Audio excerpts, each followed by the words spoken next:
This week on Moms Like Us, Travis Barker's kids react to his engagement to Kourtney Kardashian. I'm really happy for them. I'm so happy that she's finally going to have like her happy ending, you know? Then Jennifer Love Hewitt opens up about why she's taking a social media break. Yeah, so do you ever feel the need of taking a social media break? I get it. Plus, Pepper Teigen gushes over her grandkids. When he likes something, he want to have the same thing every day. Luna will go for everything. We've got that, plus so much more on today's Moms Like Us. Hey everyone, welcome to Moms Like Us. I'm Christina. That's Brianne Mans from Stroller in the City. Hi, Brianne. How are you? Hi, Christina. How's it going? Good. Just a week away from Halloween, week and a half away from Halloween, which is crazy. I know. It's so crazy. And it finally feels like fall in New York City as of yesterday. Right. It was 80 degrees, but now, we got that fall feel in the air and I'm so ready for it. Me too. All right. Well, we got a lot of news to get to today. Of course, everybody is still buzzing about Travis Barker and Kourtney Kardashian's engagement. And of course, Travis's kids reacted to the engagement when she posted a photo of the proposal and she captioned it "Forever." His daughter, Alabama, wrote, "Love you guys." As for Travis's son, Landon, the 18-year-old shared a video of Kardashian kissing his dad, writing, "So happy for me and my new family." Now, Travis shares the teens with his ex-wife, Shannon Moakler, and the Meet the Barker alums were married from 2004 to 2006. Now, when they began dating, Shannon did say, "The Kardashians are buying my kids Prada every other day. They're going on lavish trips. They're doing all these things," which is fine. "I think it's nice that they're being kind to my kids. I want that for my children. I don't think it's great when they put a wedge in between their biological mother." Now, of course, Kourtney shares 3 kids, Mason, who's 11, Penelope, who's 9, and Braden, who's 6, with her ex, Scott Disick. And her relationship with Scott is similarly strained.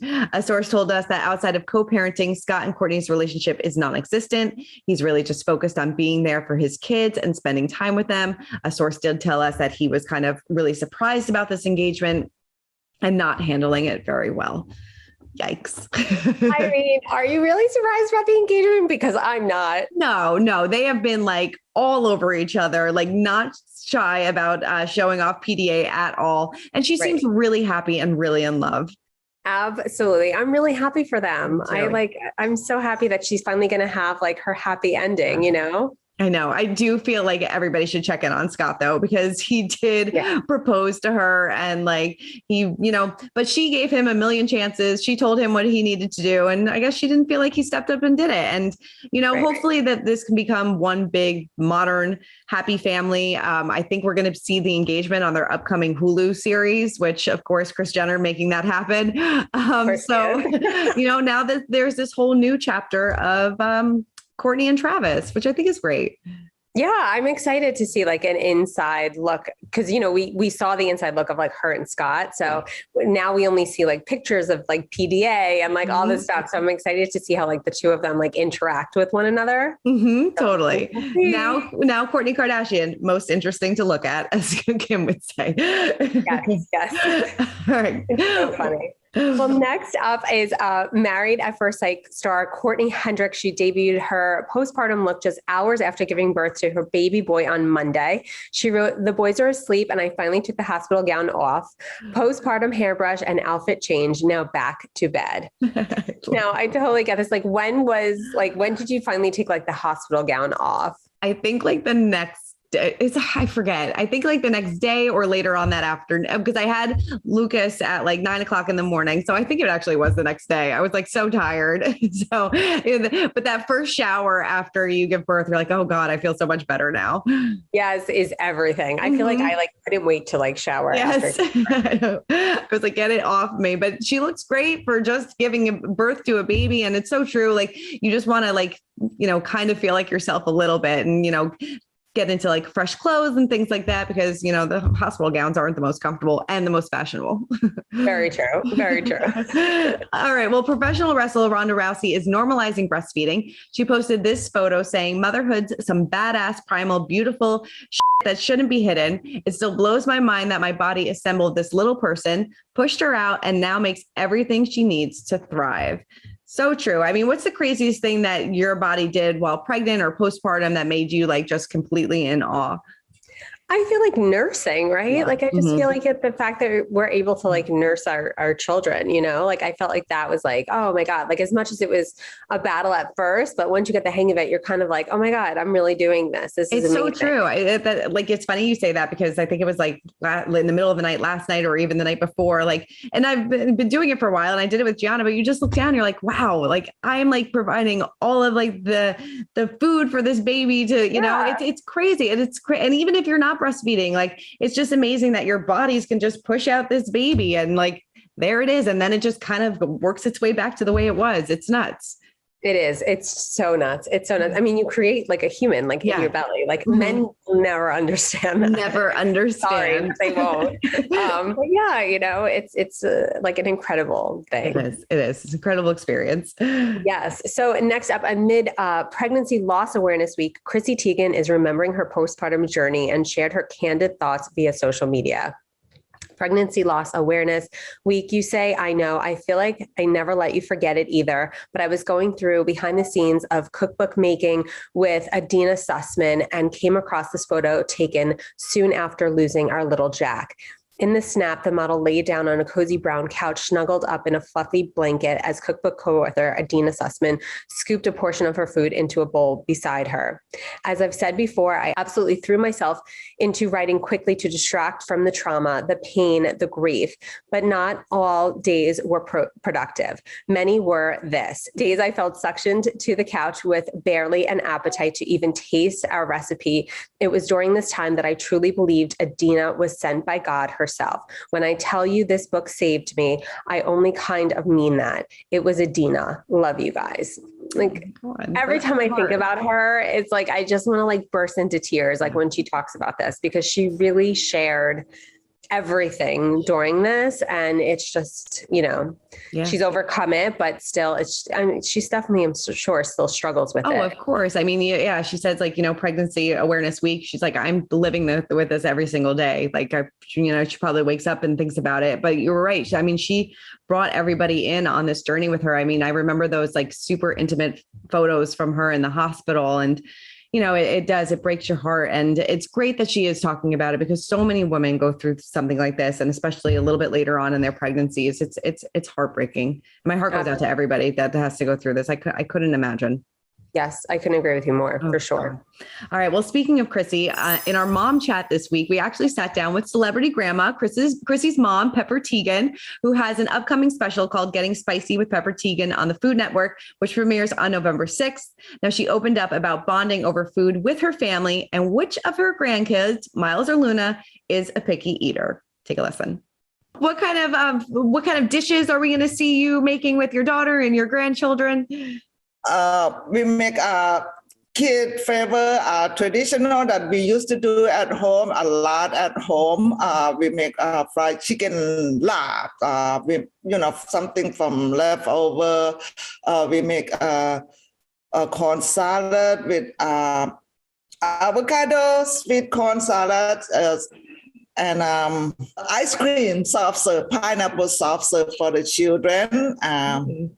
So, and I've just enjoyed cooking with them. They came to visit, so we make it's like family affair that we usually do that every day already, that me and Luna's and Miles at home. Nice. Are Luna and Miles, are they picky eaters, or who is the pickiest eater out of the two of them? Of course, now is Miles. When he likes something, he want to have the same thing every day. Luna will go for everything. Pasha will everything because we start them young. Yeah. So Miles, he's the boy. So he of course he loved my food. So I told him them ahead of time what for dinners but breakfast if we in a rush every day because now they full time at school, so we have to hurry for the breakfast now. Yeah. No, definitely. Is there something that he eats every day? I know for my daughter, if she could have pasta for every meal, she definitely would. Yeah, pasta, pizza, and then breakfast is waffle. Miles is into waffle right now every day, but he's a good eater. They both are good eater. That's good. That's good. I mean, how are they in front of the cameras when you were filming the show? Are they shy in front of the cameras, or are they like totally eating it up? Oh, Pasha and Luna was like eating it up. Mine is kind of running away, kind of shy, still shy. If you know the camera's there. Are your kids still picky eaters? A little bit. Yeah. It changes with like every, couple of years, like someone is not going to like this and someone's going to like this. So like, yeah, they like, it's like, it goes in like stride. Totally. I feel like Jana is definitely becoming more of a picky eater, like week after week. If she doesn't like something, she'll just like get up and at dinner, she'll just get up and walk away. And I'm like, okay, I mean, I guess that's it. But I feel like, now we're starting to bond a little bit over food. Like she's getting very into baking and like things like that. So it makes it a little bit more fun, which is good. I know that you cook a lot with your kids, right? Oh yeah, all the time. And I feel like when you involve them, then they're like more inclined to like taste it, to eat it. Baking, cooking is just so much fun with the kids. Definitely. For sure. Definitely. Our say moment of the week goes to Lance Bass and husband Michael Churchin, who have welcomed their twins. So excited for them. So excited. Introducing the newest members of the Churchin Bass household, Violet, Betty, and Alexander James. They're pure perfection. And yes, that includes the dozens of poop we have already dealt with. Our hearts are full. Thank you everyone for your well wishes. Bass called the little ones baby dragons at the time, gushing, I cannot only express how much love I feel right now. Thank you all for your kind wishes. It meant a lot. Now, how do I change a diaper? He's so cute. A few days later, he gave his followers an update saying, haven't slept much in 5 days and I'm covered in ick, but I've never been so happy. Now that there are 4 of us in the house that wear diapers, hint, it's not me or Michael Churchin. He's just so cute. I'm just so happy for them. So happy. I remember when we like kind of announced that they were expecting their twins, and it's just, I'm so happy for them. It's been a long journey too for them. It's been a really long journey. They went through a lot of different rounds of, with surrogacy and pregnancy loss and things like that. So they've been trying for years and now they finally have their little dragons. Like he said, what do you think of their names? Violet, Betty, and Alexander James. I think it's like the cutest. I love it. I love Violet. Me too. And I like Betty. Like, I feel like you don't hear Betty a lot, Yes. Very cool. Very cool. And Alexander James, classic cool name. I like it. Absolutely. I love it. Definitely. Okay. So our Mom's Getting Real moment goes to Jennifer Love Hewitt, who is taking a social media break after welcoming baby number 3. The actress captioned an Instagram story selfie on Sunday writing, today is my first day back in the sauna after being pregnant and having my baby. 2 days ago was my first long bath since labor. Some things you can't do until the doc says so. And others, you just stop taking time for yourself. But self-care moments to breathe and feel yourself again, even in small ways, are so important. I'm also starting at least a week, maybe 2 away from social media tomorrow. The actress explained that she wants to transition from scrolling time to active time instead. She continued workouts, breathing, manifesting, time with my kids and husband, all of it. She added that social media often makes her feel bad about herself. Hewitt explains, like, I'm not enough, doing enough, getting my body back fast enough, giving enough, all of it. Oh, and because I'm giving up social media, my kids want to give up YouTube shows. So one small miracle already. Laugh out loud. I love that. Yes. Like, do you ever feel the need of like taking a social media break? I get it. Kind of. I totally get it. And I feel like, especially somebody in her, celebrity status, you feel like the need that you have to share so much, but other times you're like, I don't want to. I'm just focusing on my kids. I just want to, focus on my self-care, doing a little bit of doing something for me. And like, I just feel like she's like, I just don't want to put it all out there right now. I just need to take some time for my kids, for my family, and for my mental health. And I totally understand that. But yes, scrolling through social media sometimes can be stressful. Yeah, just like a time suck. I feel like it's like, okay, why are we doing this right now? You're kind of like, you get caught up in something, I felt like myself yesterday scrolling through, looking for a dog Halloween costume. Like, and I spent like 40 minutes on doing this. And I was like, what am I doing? Right. You get sucked into like these rabbit holes and like, you just can't stop. Yeah. So funny. All right. Well, this week's clapback goes to Tan France, when an Instagram troll accused the Queer Eye star and his husband, Rob France, of stealing their baby boy in October of 2021. Well, he replied, we didn't have to steal him. Your mom actually gave him to us. She didn't want to risk having another quit like you. Wow. I mean, great response to that, but like, what is wrong with people? Yeah, that's kind of crazy. Yeah, I mean, it's crazy because he had previously opened up to Us Weekly about trolls coming after him for using a surrogate. And at the time he told us, I posted the announcement and we were inundated with beautiful, beautiful messages. But 5%, maybe 3% were really horrible. And it was basically like, this is terrible. You're doing this. Baby should only be conceived naturally. What? Terrible. It's so sad. It's like somebody's just, is trying so hard to have a family and then people go and say these things. I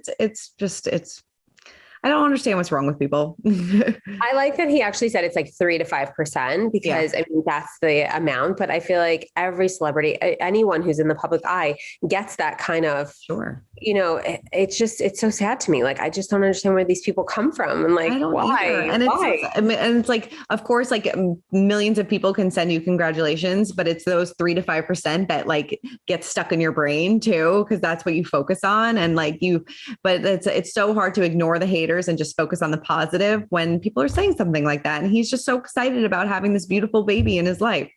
Absolutely. I couldn't agree with you more. It's true. Like you do though, dwell on that 3% and you're like, why, but well, as long as they're happy and it seems like it, and at least he was able to, clap back in a classy way and make it a little funny too. There you go. Right. Totally. Well, Brianne, thank you so much for running down all things moms with me as always. Thank you, Christina. And I'll see you next week. Yes, I'll see you next week. And make sure for much more on moms, make sure to listen to our Moms Like Us podcast, wherever you guys get your podcasts, and check back in and every Wednesday on Moms Like Us. See you next week. Bye. Bye.